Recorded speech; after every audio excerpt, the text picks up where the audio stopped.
Oke, teman-teman, kita mulai untuk tutorial webinar kita pada malam hari ini. Assalamualaikum warahmatullahi wabarakatuh.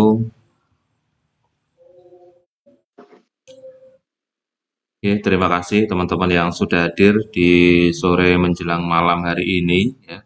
Di malam hari ini kita akan melaksanakan kegiatan tutorial webinar yang ketiga setelah minggu lalu ya atau 2 minggu sebelumnya kita sudah melaksanakan untuk tutorial webinar yang kedua.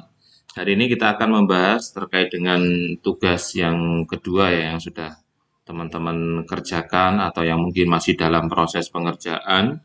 Dan perlu saya informasikan, ini menurut aktivitas kita pada e-learning, minggu ini kita sudah memasuki aktivitas belajar yang ke-11 ya.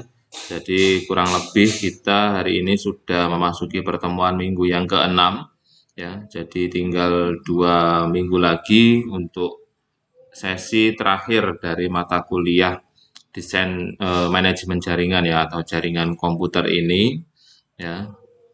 Di sesi yang keenam ini atau di minggu yang keenam ini teman-teman ada tugas ya yang harus dikerjakan ya, dan tugas itu nanti harus diselesaikan maksimal pada tanggal 1 Desember ya. Kemarin ada perubahan informasi untuk tugas-tugas, baik itu tugas 1 yang ada pada aktivitas belajar keempat, tugas 2 yang ada pada aktivitas belajar 8, dan tugas 3 yang ada pada aktivitas belajar yang ke-12. Itu semuanya batas waktu pengumpulan ataupun pengerjaannya pada tanggal 1 Desember 2025. Jadi monggo dipersilahkan bagi teman-teman yang belum mengumpulkan tugas pada tugas yang pertama. Ini kalau saya lihat dari rekap untuk tugas yang pertama sudah mengumpulkan sebanyak 14 ya. Dari 20 peserta sudah 14 yang mengumpulkan dan ke-14-nya juga sudah saya nilai ya. Jadi masih ada kesempatan bagi teman-teman yang mungkin dari sisi nilai masih merasa kurang atau belum mengumpulkan, masih bisa untuk melakukan perbaikan pada tugas yang pertama. Kemudian untuk tugas yang kedua, yang hari ini nanti akan kita bahas, ini yang sudah mengumpulkan ada 4 mahasiswa dari 20 mahasiswa, dan ini masih belum saya nilai. Ya, insya Allah besok akan saya nilai untuk 4 atau untuk tugas yang kedua ini. Ya, jadi silakan dimaksimalkan batas waktu yang telah diberikan oleh pihak universitas terbuka untuk benar-benar mengumpulkan tugas ya. Karena kemarin saya juga diingatkan bahwa mata kuliah berpraktek dikatakan lulus apabila ketiga tugas itu semuanya dikumpulkan ya. Artinya tidak ada salah satu dari 3 tugas itu yang tidak dikerjakan. Ya, jadi ketiga-tiganya harus dikerjakan, harus dikumpulkan sesuai dengan instruksi. Ya, karena ada yang mengumpulkan tetapi tidak sesuai dengan instruksi, tentu penilaian juga tidak akan saya berikan secara maksimal. Ya, kalaupun nilainya nggak maksimal, tentu saja akan berdampak pada ketidaklulusan mata kuliah jaringan komputer. Ya, oke, baik. Untuk malam hari ini kita akan mencoba untuk membahas dan mempraktekkan terkait dengan praktikum yang kedua ya atau tugas yang kedua. Saya share screen dulu.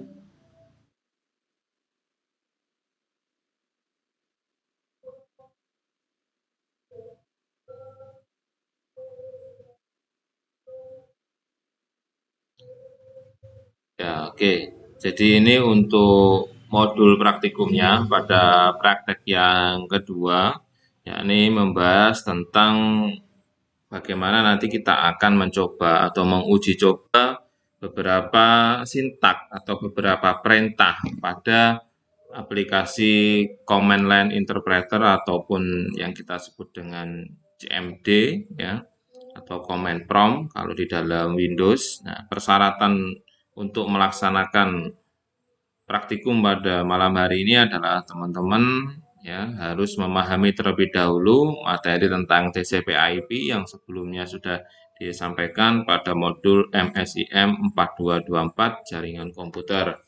Dan materi praktikumnya nanti teman-teman diharapkan dapat menggunakan CMD, kemudian dapat menjelaskan perintah-perintah pada TCP/IP, dapat mempraktekkan perintah-perintah pada TCP/IP ya.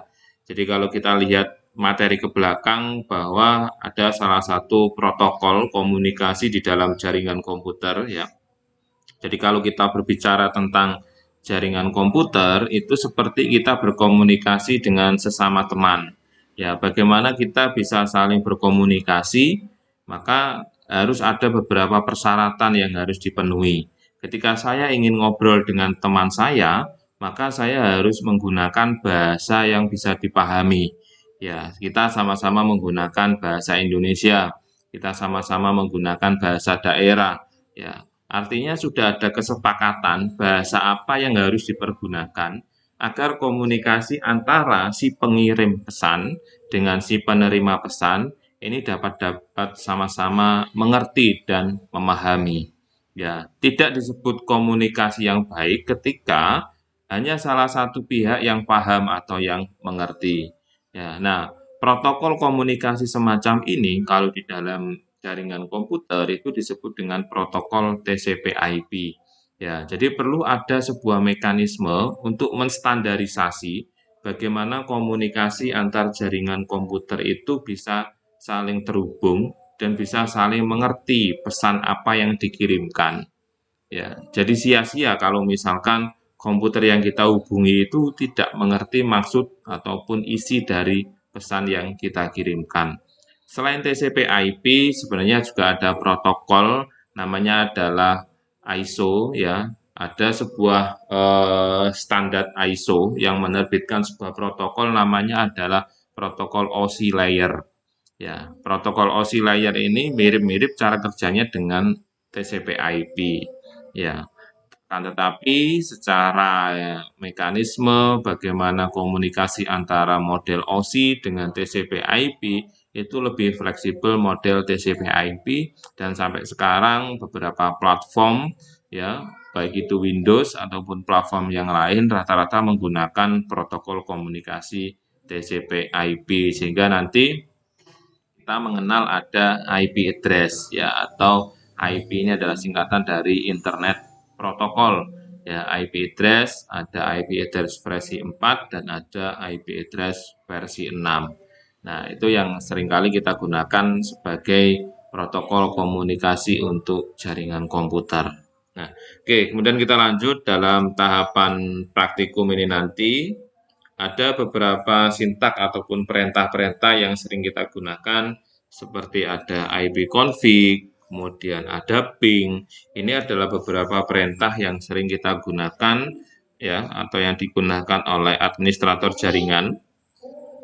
Perintah ini merupakan perintah dasar dari TCP/IP untuk menganalisis dan memecahkan masalah jaringan yang mungkin terjadi. Ya, perintah ini menawarkan sejumlah kemampuan konfigurasi serta kemampuan untuk menciptakan performa baseline dan perintah ini juga bisa digunakan melalui command prompt yang ada pada Windows. Ya, artinya perintah-perintah ini memang digunakan sebagai salah satu indikator untuk melakukan testing atau untuk melakukan pengujian terhadap jaringan komputer yang kita gunakan. Dan ini sangat umum sekali kalau teman-teman berbicara tentang ipconfig, ping, ini sangat sering sekali kita akan menggunakan perintah-perintah ini dalam dunia jaringan komputer. Nah, tahap persiapan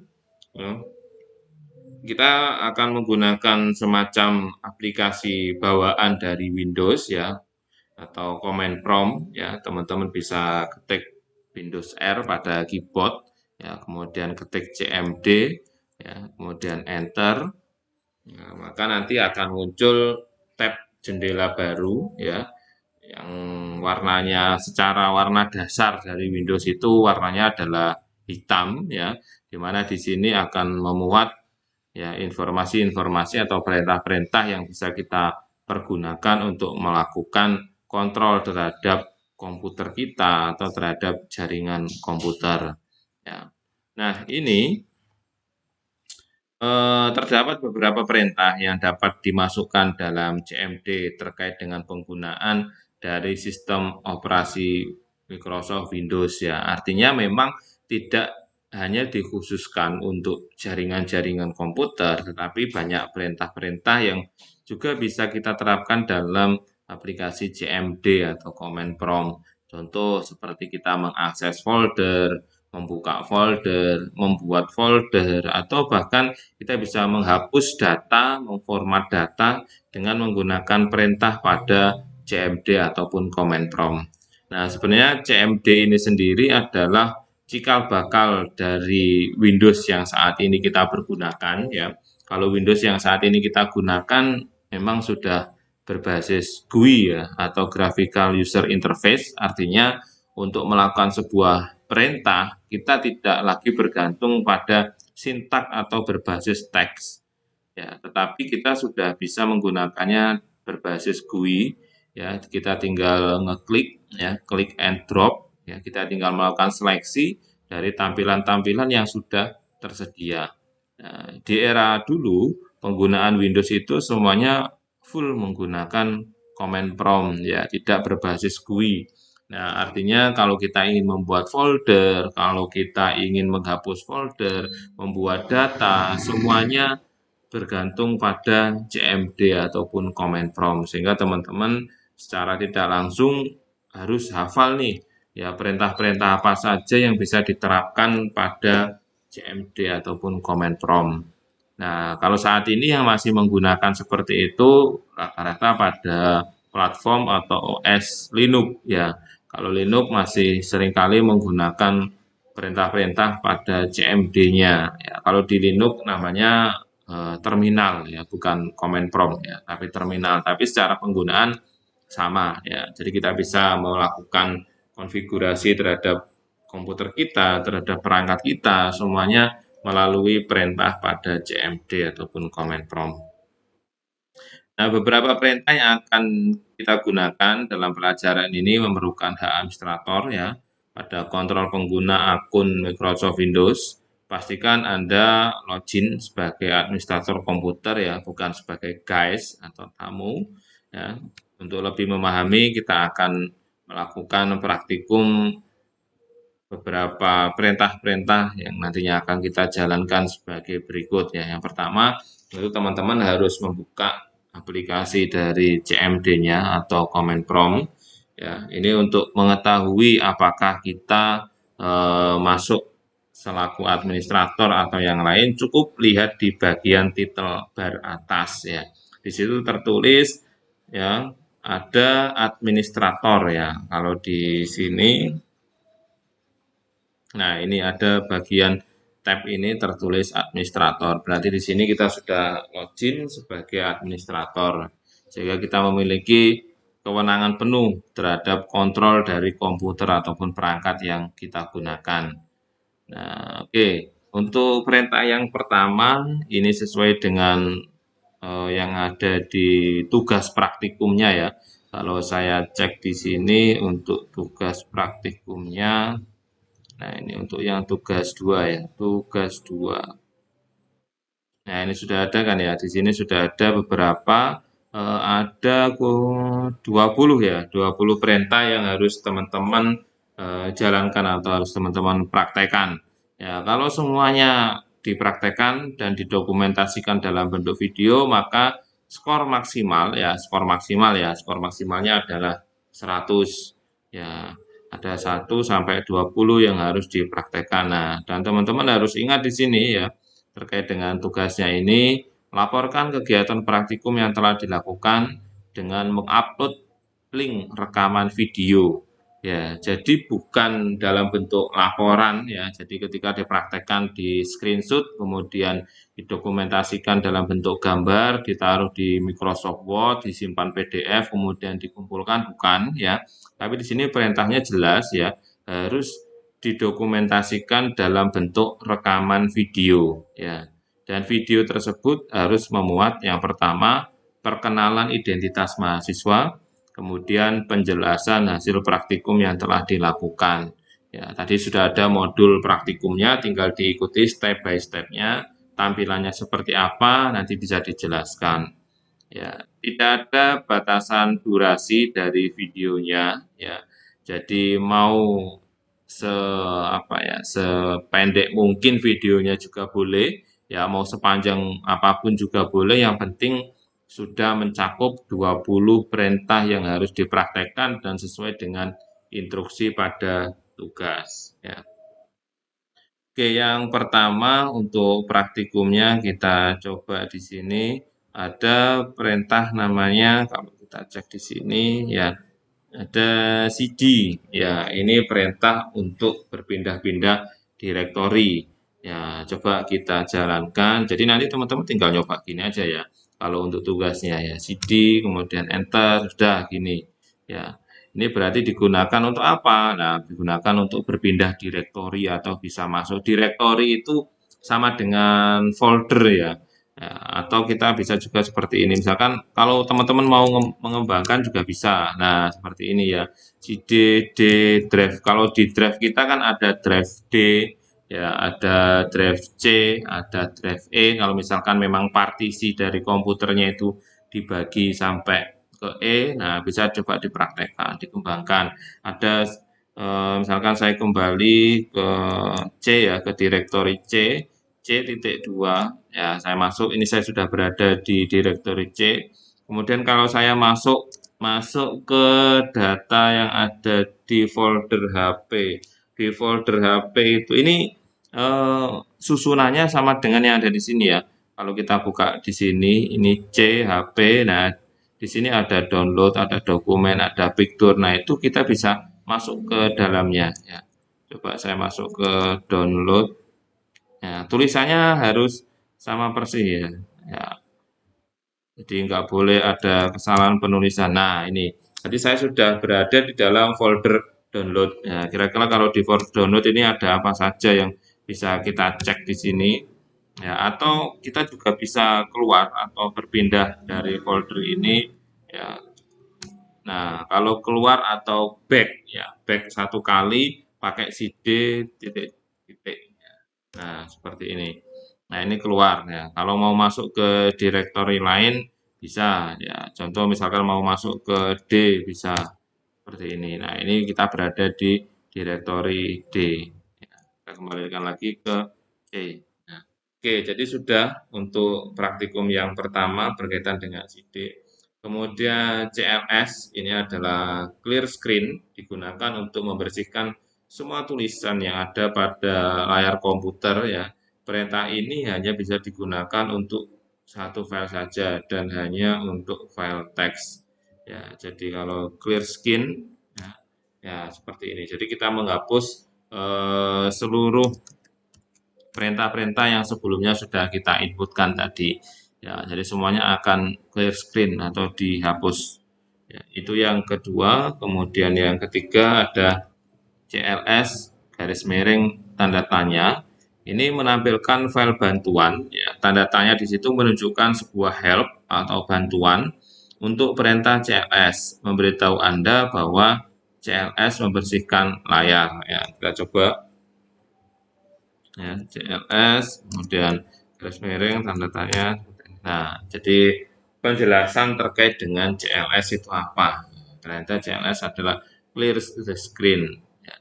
Oke, kemudian yang keempat, dir. Ini menunjukkan file bantuan untuk perintah dir itu kepanjangan dari directory ya.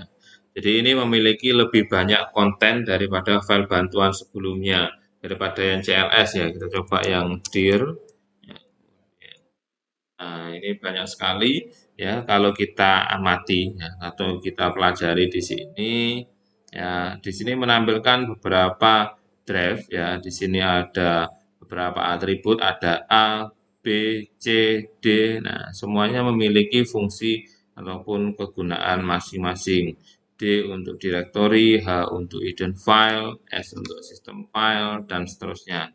Ini kalau kita mau mengeksplor ya. Tapi hati-hati ya ketika teman-teman menggunakan sintak-sintak ataupun perintah-perintah yang ada di sini, itu nanti juga akan berpengaruh langsung ke komputer ataupun ke sistem direktori komputer kita. Ya, jadi kalau kita menghapus file, ya filenya beneran akan terhapus juga. Jadi bukan ini semacam simulator atau ini hanya untuk belajar saja, bukan ya. Jadi perintah yang kita lakukan di sini juga akan langsung diterapkan pada sistem komputernya.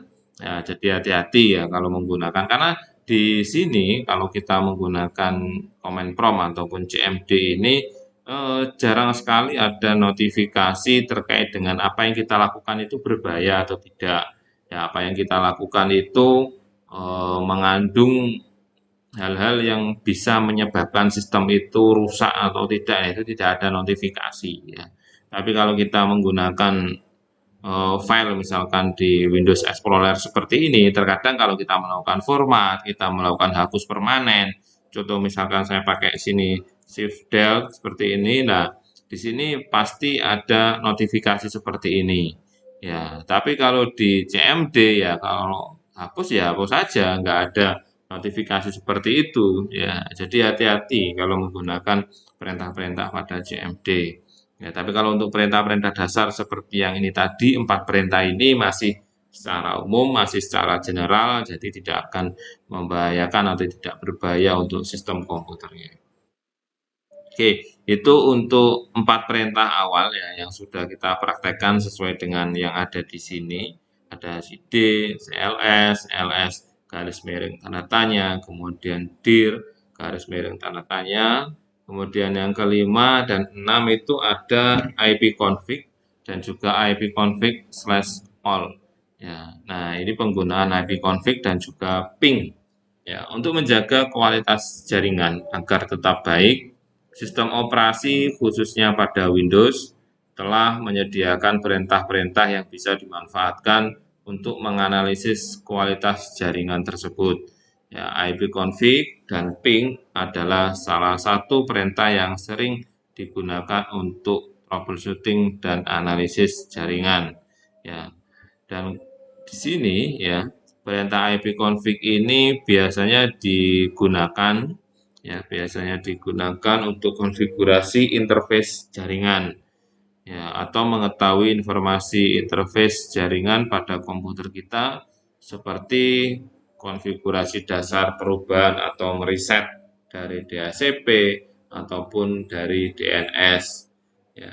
Nah, ini berikut adalah jenis-jenis penggunaan ipconfig. Ya. Yang pertama adalah ipconfig. Jadi kalau kita ketik di sini ipconfig, di sini akan memunculkan beberapa informasi ya. Informasi-informasi ini meliputi kalau kita amati di sini Windows IP configuration. Jadi IP config ini sendiri adalah panjangan dari IP configuration. Kalau diperpanjang lagi Internet Protocol Configuration. Ya, ada beberapa informasi seperti Ethernet adapter Ethernet 2 ya. Jadi ini berkaitan dengan alamat IP yang dimiliki oleh komputer tersebut ya. Kebetulan ini kan pakai komputer saya, berarti di sini yang ada di komputer saya mendapatkan informasi IP apa saja. Ya, nah kalau di sini kalau saya cek saya ada adapter Ethernet 2. Memang di sini tidak connect ya. Ya, kemudian ada adapter untuk VirtualBox ini dia muncul karena saya install aplikasi VirtualBox. Ya, kemudian ada unknown adapter local area connection ini juga tidak connect ya, tidak nyambung. Ya, kemudian ada wireless LAN ya dan seterusnya ini ada informasi. Nah, yang saya gunakan saat ini adalah wireless LAN adapter WiFi 2. Nah, ini yang saat ini saya gunakan dan saya sambungkan dengan jaringan internet yang ada di rumah saya. Ya, berarti di sini saya menggunakan jaringan internetnya pakai WiFi. Ya, pakai WiFi sehingga di sini saya mendapatkan beberapa informasi untuk IP versi 6, IP versi 4, subnet mask, default gateway, ini semuanya saya dapatkan secara otomatis. Ya, nah ini disebut dengan konsep DHCP ya. Ya, DHCP di mana kita akan mendapatkan alamat IP itu secara otomatis. Ya, oke, coba saya cek di sini ya. Ya, ini saya coba buka di bagian settingan IP-nya ya. Di bagian network. Nah, kalau di sini di bagian WiFi saya coba saya cek di sini.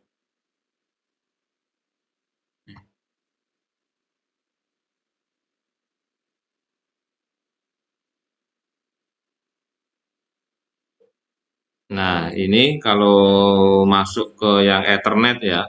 Ini kalau Ethernet itu biasanya kita sambungannya pakai kabel. Ya, di sini ada DHCP automatic ya. Sehingga kalau ini nanti kita sambungkan kabel ke perangkat-perangkat ataupun ke jaringan internet yang disetting servernya adalah DHCP, maka kita akan mendapatkan IP secara otomatis ya. Oke, coba saya masuk yang ke sini, kontrol panel.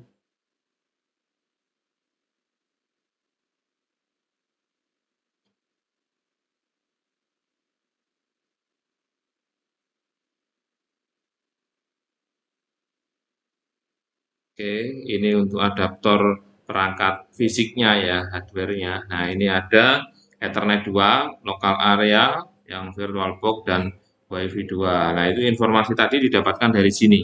Ya, contoh misalkan saya ingin yang ini, Ethernet 2 ini, coba Ethernet 2 ini saya berikan IP ya. Saya berikan IP. Ini settingannya kan IP-nya kalau kita klik di sini, di bagian Internet Protocol ini, yang versi 4. Nah, ini automatic ya. Jadi settingan ini ketika saya nanti tersambung pakai kabel ke jaringan internet itu maka akan mendapatkan IP secara otomatis ya. Tapi kalau saya klik yang ini, saya kasih IP 192, 168, 1 ini 10 gini. Nah, kemudian saya oke. Nah, ini kan saya pakai manual berarti ya IP-nya pakai manual. Nah, ini ada isinya IP-nya. Ya, kemudian coba kita cek kembali di sini. Nah, ini kalau kita cek di bagian IP-nya yang ada di sini. Nah, nah di sini tetap ya. Jadi terkait dengan IP-nya ini sudah masuk 192.168.56.1, kemudian subnet masknya juga sudah ada yang masuk. Kemudian untuk line-nya juga tetap ada. Jadi kalau misalkan di sini bagian line tadi, kalau kita cek di bagian line ini untuk, nah ini, oh ini bentar. Ya, saya cek ulang.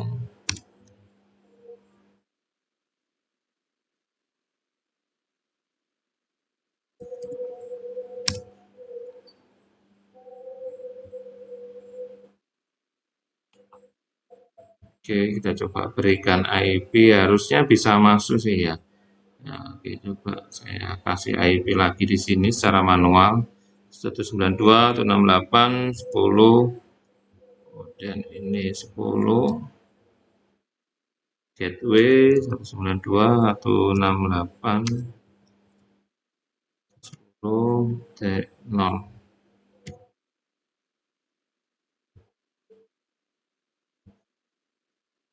Oke, kita coba cek di sini IP config.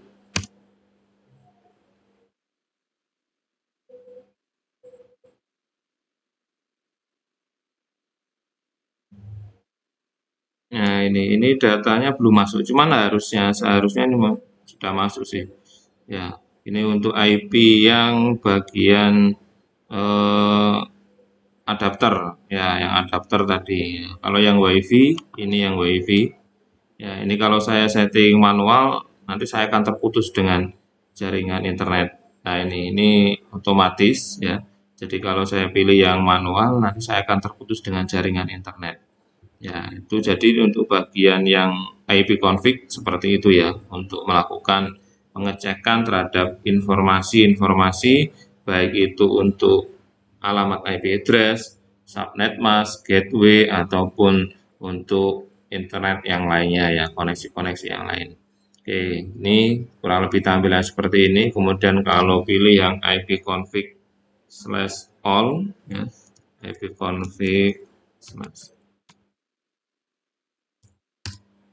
Nah, ini tampilannya lebih banyak ya dan lebih lengkap dibandingkan yang sebelumnya. Ya, bahkan di sini juga ada MAC address-nya ya, physical address. Ya, ini menunjukkan alamat ataupun nomor dari MAC address ya.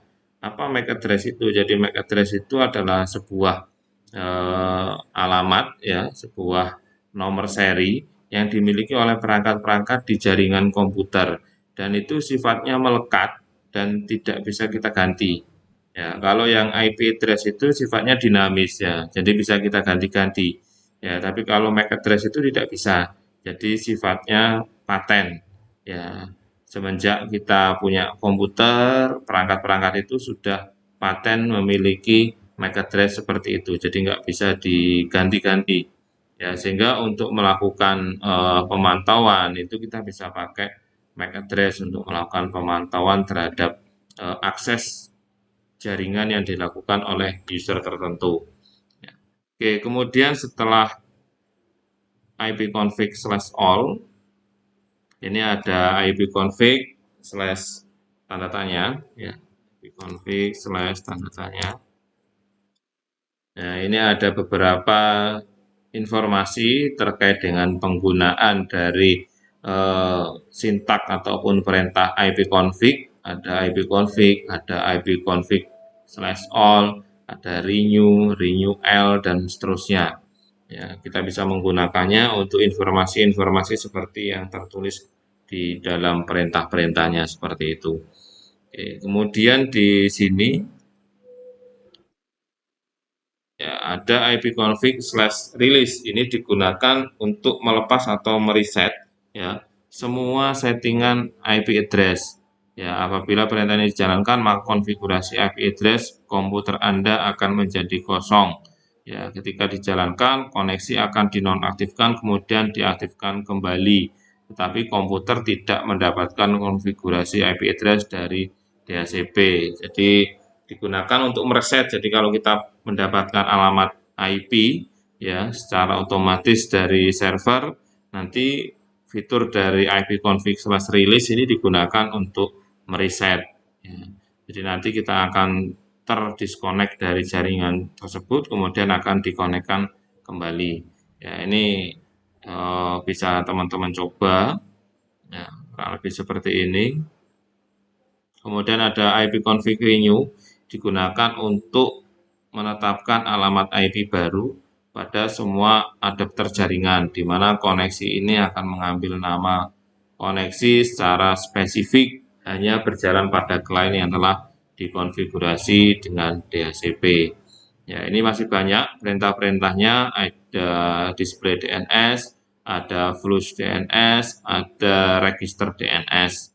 Ya, yang semuanya digunakan untuk melakukan konfigurasi terhadap alamat IP address. Ya, saya rasa ini cukup mudah untuk dipraktekkan, tinggal nanti didokumentasikan apapun tampilannya, ya, apapun yang tampak dari hasil ketikan perintah itu, yaitu aja yang didokumentasikan. Ya, oke. Kemudian perintah berikutnya di sini adalah ping. Ya, ping itu seringkali digunakan untuk melakukan sebuah pengecekan ya terhadap jaringan komputer yang kita pergunakan. Ya, apakah jaringan itu tersambung atau tidak? Nah, kita bisa melakukan perintah ping di dalamnya. Ya, contoh misalkan di sini kita melakukan ping terhadap Google ya, ping.com. Nah, hasilnya adalah seperti ini. Ya, jadi akan muncul beberapa informasi ya kalau tertulis replay ya ini menunjukkan ada balasan ya berarti dari domain atau DNS yang kita ping itu tersambung dengan komputer kita ya maka kalau jawabannya replay tersambung. Seringkali kalau kita melakukan ping itu pakai alamat IP, jadi biasanya kan ping spasi alamat IP address-nya ya 192.168.10.1 misalkan seperti ini. Jadi ping spasi alamat IP. Ya, alamat IP-nya siapa? IP tujuan ya, bukan IP kita sendiri. Ya, jadi seolah-olah kalau kita ingin melakukan cek koneksi, bukan kita ngecek dengan diri kita sendiri, tapi kita cek dengan orang lain, ya, dengan komputer orang lain, sehingga kita bisa tahu komputer kita tersambung atau tidak dengan melakukan perintah ping ini. Ya, kalau misalkan ini saya uji coba ya. Nah, ini jawabannya adalah karena ini IP-nya kan nggak ada dan IP ini nggak tersambung ke komputer saya, ya maka jawabannya adalah RTO atau request timeout. Jadi yang kita lakukan tidak mendapatkan balasan, malah waktu permintaannya habis. Ya, nah jadi ada beberapa jawaban, ya ada RTO atau request timeout, ada juga replay yang menunjukkan bahwa koneksi ataupun jaringan kita tersambung dengan perangkat yang kita ping itu. Nah, kemudian juga ada beberapa perintah, ya. Misalkan di sini kalau saya pakai ping ya, ini ping terus-menerus ya. Ping secara terus-menerus bisa pakai min T. Oke, kita coba yang Google ini ya. Nah, maka akan memberikan jawaban secara terus-menerus. Ini digunakan untuk ngecek kapan jaringan kita akan terputus. Ya, jadi selama jaringan kita nggak terputus, ya berarti ya kita akan selalu seperti ini terus. Ya, nah ini kalau mau menghentikan bisa tekan Ctrl C ya pada keyboard. Ya, sehingga nanti proses itu digunakan untuk mengecek apakah jaringan kita itu selalu tersambung atau pernah mengalami putus dengan DNS ataupun IP yang kita tuju. Nah, sebenarnya di dalam jaringan komputer ya atau di dalam dunia internet, domain-domain yang kita pergunakan seperti Google, Facebook, kemudian Instagram, Twitter, ya nama-nama itu sudah diterjemahkan oleh DNS ya, Domain Name Server atau Domain Name System ya, di mana alamat IP yang kita gunakan itu diterjemahkan menjadi bahasa yang mudah kita pahami. Sebenarnya dari Google sendiri, kalau tadi saya pakai ping Google ya, ping google.com. Nah, ini kan pakai DNS ya, google.com. Lebih mudah untuk kita ingat. Ya, ini ping ya. Sedangkan Google sendiri itu punya IP. Ya, kalau di saya IP dari google.com itu adalah ini. 142.251.12.139. Ya, sehingga kalau saya coba tidak menggunakan google.com, tapi saya menggunakan alamat IP 142.251.12.139, saya enter, ya maka jawabannya juga sama. Kita replay. Ya, tapi karena sifat manusia itu sulit untuk menghafal alamat IP, maka ada sebuah sistem namanya adalah DNS. Dia memfasilitasi untuk melakukan konversi dari alamat-alamat IP itu dikonversi ke bahasa yang mudah dipahami oleh manusia. Google.com, YouTube.com. Nah, itu sehingga manusia atau kita itu lebih mudah untuk menghafal nama-nama seperti itu daripada harus menghafal angka yang digitnya cukup banyak. Ya, nah, itu memudahkan kita dalam menghafal ataupun mengingat-ingat. Ya.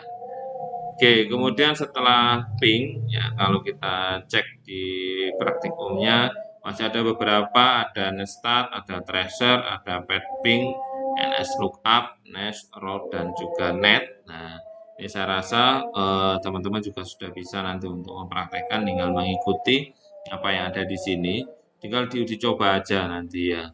Ya, tampilannya nggak jauh berbeda dengan apa yang ya, ditampilkan pada panduan praktikum ya.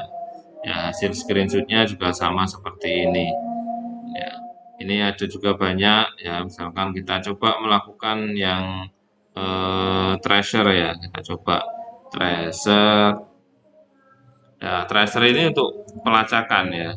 Jadi tracer misalkan ke ini kalau di praktikumnya tracer ke microsoft.com ya, tracer www.microsoft.com. Ya. Ya, ini digunakan untuk melakukan pelacakan terhadap ya tracing routing kita ya, arus jaringan kita pada situs microsoft.com. Ya, ada beberapa traffic ya di sini, ada 4 ini. Ya, ini masih terus berjalan ya sampai nanti selesai berapa kali trafficnya. Oke, kita matikan sampai di sini. Ya, nah ini nanti yang harus teman-teman coba untuk dipraktekkan. Ya. Kemudian juga ada pet ping, ya. Ini digunakan untuk mengukur network latensi dan juga network loss. Jadi jaringan yang kita pergunakan itu berapa kali mengalami trouble atau putus, ya. Mirip kerjanya dengan ping, ya, dan juga tracer, ya, untuk melakukan pelacakan dan juga untuk melakukan tes jaringan pada komputer kita. Ya.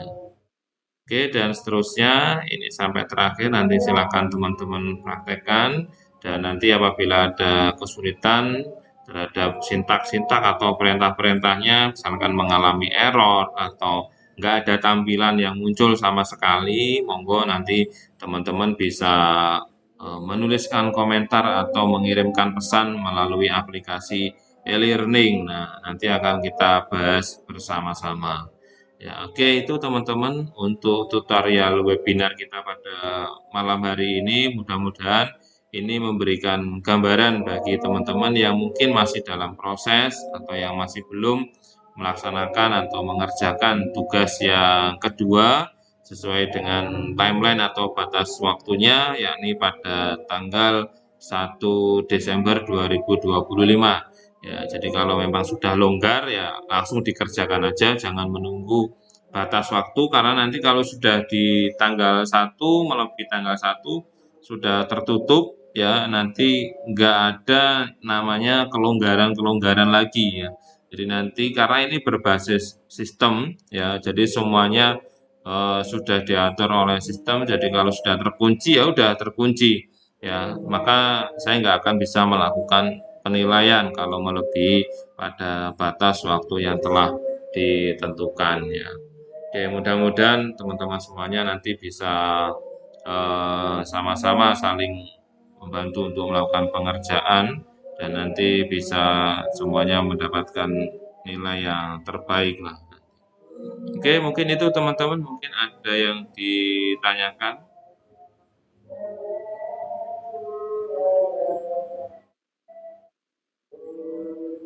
Ini yang hadir hari ini ada 1, 2, 3, 4, 5, 6 ya, ada 6. Oke, ini. Saya telat masuk, Bapak. Oh ya, nggak apa-apa, nanti bisa diikuti aja. Tapi untuk tugas duanya gimana? Apakah ada kendala? Untuk saat ini belum, Bapak. Ya, kalau saya rasa untuk tugas 2 lebih ringan sih dibandingkan tugas yang pertama, karena tugas pertama kan harus menyediakan alat dan bahan ya, sedangkan untuk tugas 2 cukup perangkat komputer ataupun laptop, insya Allah sudah bisa terselesaikan. Ya.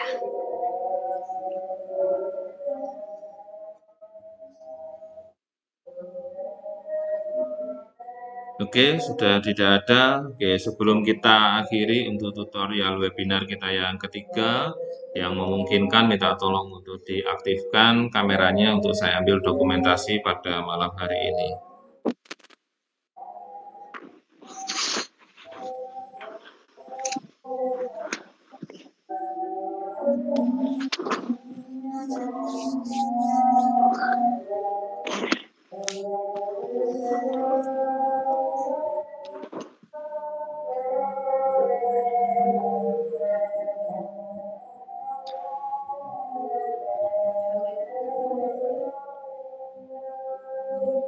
Oke, baik. Saya hitung 1, 2, 3.